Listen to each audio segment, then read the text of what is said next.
সালাম আলাইকুম। কি অবস্থা সকলে? সকলে কেমন আছো? আশা করছি ভালো আছো, আমিও ভালো আছি। তো আমরা আজকে কমপ্লিটিং সেন্টেন্সের পরবর্তী নিয়মগুলো নিয়ে এসেছি।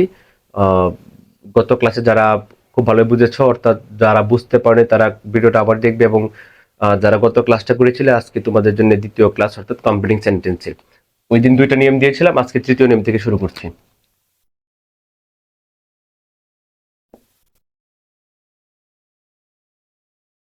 তো ওই দিন দিয়েছিলাম সো দ্যাট বা ইন অর্ডার দ্যাট, আবার ইট ইজ হাই টাইম বা ইট ইজ টাইম। তো আজকে দেখছি কি করা যায়।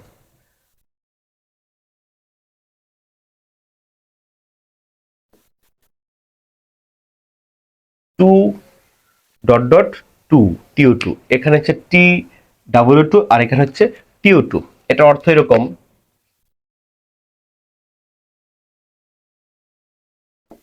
এত যে না।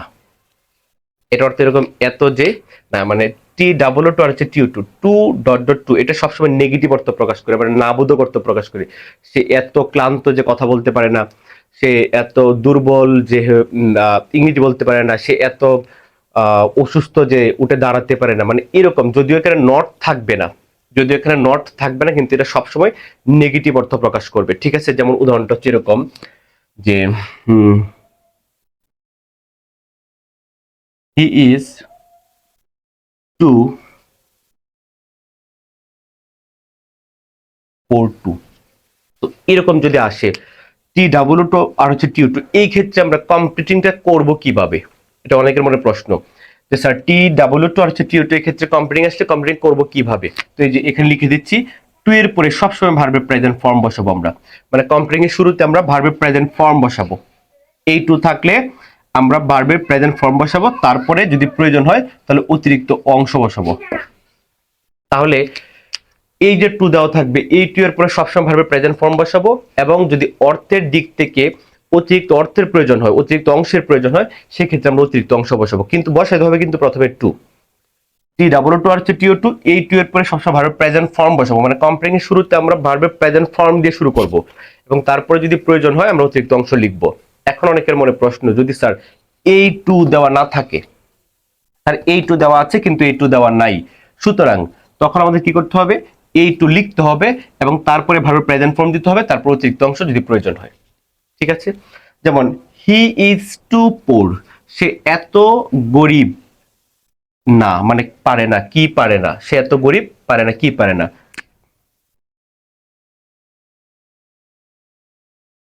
টু ইট থ্রি টাইমস, সে তিন বেলা খেতে পারে না, সে এত গরিব যে তিন বেলা খেতে পারে না। দেখো এখানে কিন্তু নট নেই, তারপরে আমাদের নেগেটিভ অর্থ আসছে। এবং আমি বলেছিলাম যে এই টু, এই টু এর পরে সবসময় ভার্বের প্রেজেন্ট ফর্ম দিতে হবে, যে আমি ভার্বের প্রেজেন্ট ফর্ম দিলাম, তারপর অতিরিক্ত অংশ দিলাম। সুতরাং এটা যদি না থাকতো তাহলে আমি লিখতাম টু, তারপরে হচ্ছে ভার্ব প্রেজেন্ট ফর্ম দিতাম। তো আশা করছি 3 নম্বর নিয়মটা খুব ভালো বুঝতে পারছি। এবার আমরা 4 নম্বর নিয়মে চলে যাব। পরের নিয়মে চলে যাচ্ছি। তো এটা থেকে তোমাদের অনেক বেশি প্র্যাকটিস করতে হবে, শুধু নিয়ম পড়লে হবে না, আমাদেরকে প্র্যাকটিস, বেশি বেশি প্র্যাকটিস করতে হবে, নিয়মটা সাথে রাখতে হবে, স্ট্রাকচারটা। তো প্র্যাকটিস করতে হবে 4 নম্বর নিয়ম।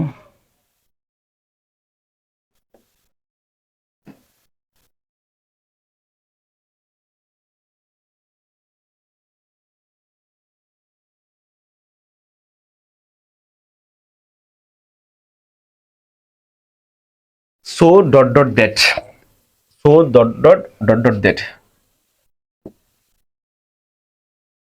এত যে পারে না অথবা না। গত ক্লাসে আমি দেখিয়েছিলাম সো দ্যাট একসাথে ছিল, সো এবং দ্যাট একসাথে, কিন্তু এখন হচ্ছে সো এবং দ্যাটের মাঝখানে কিছুটা গ্যাপ থাকবে, অর্থাৎ এখানে একটা ওয়ার্ড বা দুইটা ওয়ার্ড বা তিনটা ওয়ার্ড এখানে থাকবে, দুইটা মাঝখানে থাকবে, সো এবং দ্যাটের মাঝখানে। তো এই নিয়মটা হচ্ছে সো ডট ডট দ্যাট, এত যে ডট ডট না বা পারে না, এটাও নেগেটিভ অর্থ আছে, সবসময় নেগেটিভ। তো so dot dot that, so মানে এত যে, দ্যাট মানে হচ্ছে পারে না বা না অর্থ, না অর্থে আসে এখানে।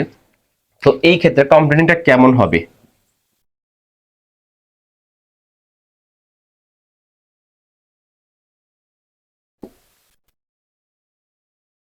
প্রথমে একটা সাবজেক্ট ক্যান নট অথবা কুড নট, তারপরে ভার্বের প্রেজেন্ট ফর্ম, যদি প্রয়োজন হয় আমরা অতিরিক্ত অংশ দিব। তাহলে সো এবং দ্যাট, সো এবং দ্যাট অর্থাৎ এত যে ডট ডট পারে না বা না, তো এই ক্ষেত্রে মানে কোন একটা বাক্যের মধ্যে যদি সো ডট ডট দ্যাট মানে ডট ডট বলতে এখানে একটা দুইটা তিনটা ওয়ার্ড থাকতে পারে, তো এইরকম যদি আসে সেই ক্ষেত্রে কমপ্লেন করার জন্য আমাদেরকে প্রথমে একটা সাবজেক্ট লিখতে হবে, প্রথমে একটা সাবজেক্ট, তারপর বাক্যটা, যে বাক্যটা আমার জন্য দেওয়া থাকবে ওটা প্রেজেন্ট টেন্সে থাকলে সাবজেক্টের পরে ক্যান নট। আবার বলছি, যে বাক্যটা আমার জন্য দেওয়া থাকবে, যে অংশটুকু আমার জন্য দেওয়া থাকবে ওটা যদি প্রেজেন্ট টেন্সে থাকে, প্রেজেন্ট টেন্সকে নির্দেশ করে, তাহলে সাবজেক্টের পরে ক্যান নট হবে। আর যদি ওটা পাস্ট টেন্সকে নির্দেশ করে তাহলে সাবজেক্টের পরে কুড নট হবে। এবং ক্যান নট বা কুড নট যেটা লিখো তারপরে ভার্বের প্রেজেন্ট ফর্ম হবে এবং তারপরে হচ্ছে অতিরিক্ত অংশ লিখতে হবে। তো সাবজেক্ট ক্যান নট অথবা কুড নট, তারপরে হচ্ছে ভার্ব প্রেজেন্ট ফর্ম, তারপরে হচ্ছে অতিরিক্ত অংশ। সরাসরি উদাহরণে চলে যাচ্ছি আমি।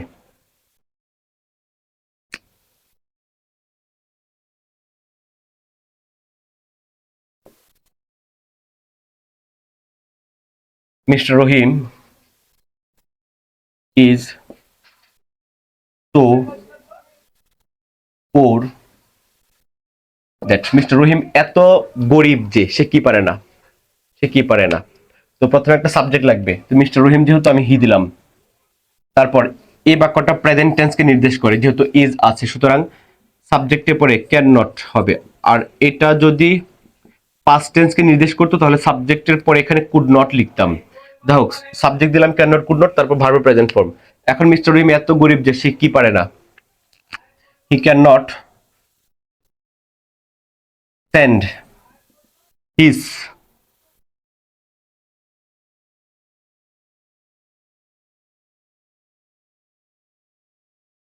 হি can not send his children to school, সে তার ছেলে মেয়েদেরকে, শিশুদেরকে, বাচ্চাদেরকে বিদ্যালয়ে পাঠাতে পারে না। সে এত গরিব যে তার ছেলে মেয়েদেরকে বিদ্যালয়ে পাঠাতে পারে না। এখন কথা হচ্ছে এই যে সো ডট ডট দ্যাট, এটা নিয়ম হচ্ছে একটা সাবজেক্ট লাগবে, যে সাবজেক্ট দিলাম, তারপর ক্যান নট অথবা কুড নট লাগবে দিলাম, তারপর ভার্ব প্রেজেন্ট ফর্ম লাগবে, তারপর হচ্ছে অতিরিক্ত অংশ। তাহলে সো ডট ডট দ্যাটের নিয়ম